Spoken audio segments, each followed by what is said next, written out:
Many people living with chronic fatigue ask the question, why me? And it is a fair question.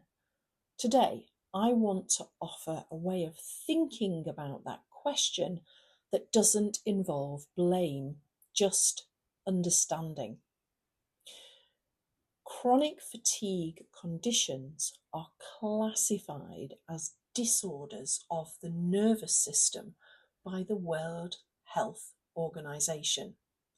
And this matters because it means that it makes sense to look at nervous system stressors, the things that overload your nervous system.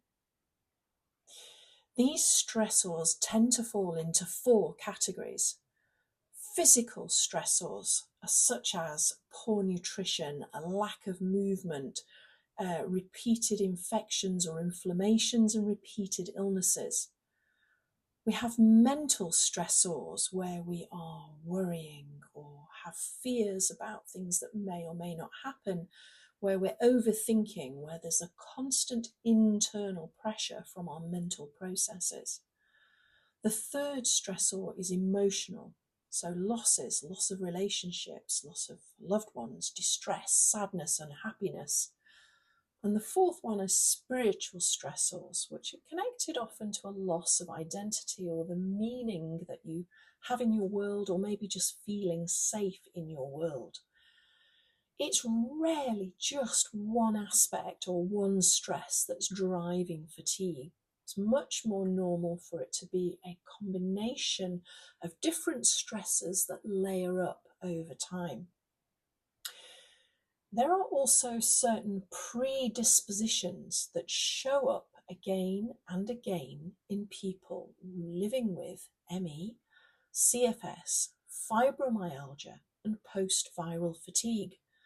Not because people chose them, but because they're patterns that often have developed over time as a result of experiences that you've had. These predispositions are the common themes that show up again and again in people living with chronic fatigue. They were identified through the work carried out by the Chrysalis Effect, a fantastic organisation providing online support to those living with chronic fatigue conditions, and incidentally, the organisation that I trained with. I suggest you check them out, www.thechrysaliseffect.com.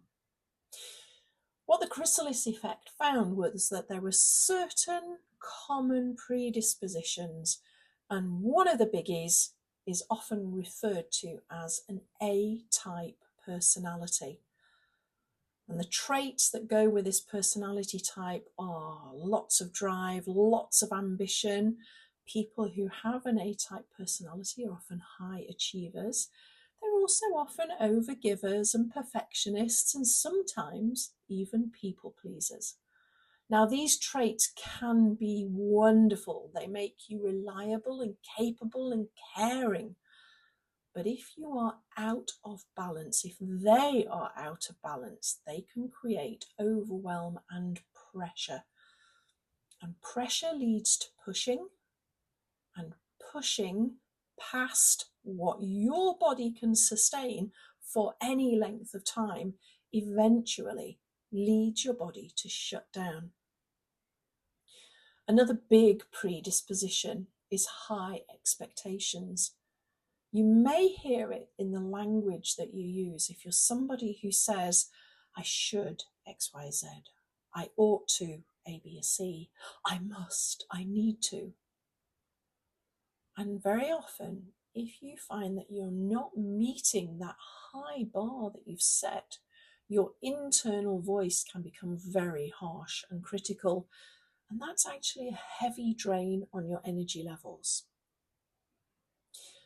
High sensitivity is another common thread, and it shows up in, so many different ways.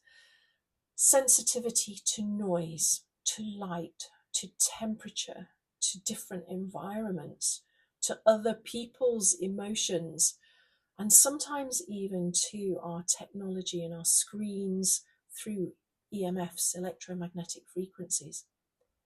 It can also show up as a very reactive body, reacting to foods, medication, detoxes, chemicals, I don't know, all these different sensitivities that come up.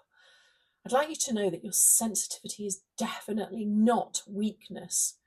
Actually, it's much more likely to be due to an overloaded nervous system that's simply letting you know that it's struggling to cope. Another pattern or predisposition is referred to as living in your head, and this is about replaying the past or catastrophizing the future.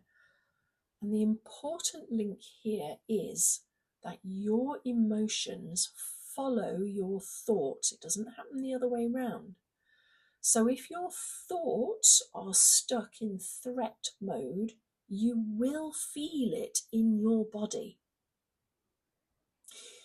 Many people also describe a deep sense of not fitting in, and sometimes this can have started or happened as early as childhood. When we don't fit in, it creates a subtle, insidious, ongoing stress around our safety and our belonging in the world.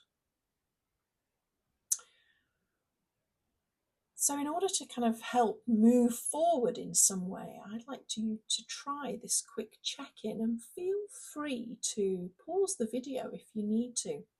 As you answer the question, which one of the following feels most familiar to you right now? Is it pushing through and overdoing things? Is it having high expectations? Is it having high sensitivity? Or possibly living in your head a lot? Or is it that feeling of not belonging, of not feeling safe? Just notice which one jumps out to you when I mention them. And notice without judgment. The one that jumped out at you is often a breadcrumb, a clue that you can follow to explore what you might need to address or resolve in order to free up some of your precious energy that's currently being drained by that particular predisposition. It's worth, as I say, pausing the video and just taking a moment to think about that.